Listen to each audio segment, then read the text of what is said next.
We have seen the tensions just grow since the pandemic, and we've all heard of underpaid, overworked nurses as well. What are the grievances here from the employees?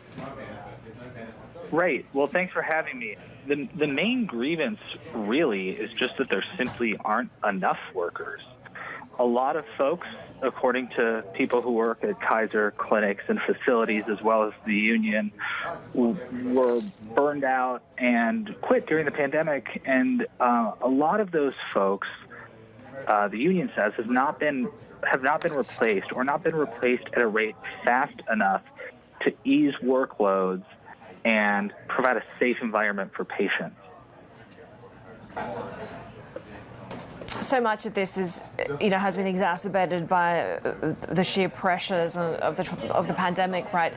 What are we seeing in terms of the similarities between these other labour organisations and strikes that are going on at the moment? The auto strike, the actors strike, the writers strike that was just recently concluded.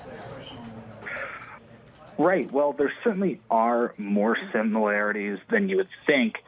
A lot of the underlying concerns of all three of these strikes, including others that have happened around the country, is that corporate profits have grown significantly during and since the pandemic. It's been a good economy.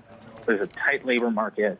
Workers are feeling more empowered, and they feel as though their employers are not sharing the spoils that they've gained because of this good economy with rank and file workers. Ian, just quickly, of course, we know that these strikes start to affect public opinion when it starts to hurt the average American. What is going to be the impact on patient care? Right. Well, as you point out, it's certainly a tussle between the union and Kaiser Permanente management to be the one that is looking out for patients, right? In the court of public opinion, that party is the one that's going to come out victorious here. Patients, meanwhile, there are about 13 million Kaiser patients who won't be able to schedule routine appointments, not just at their doctors, but at optometrists. They may be waiting a really long time to get scans, folks with chronic conditions like cancer and others where you need regular checkups, regular scans. They could find that process is delayed.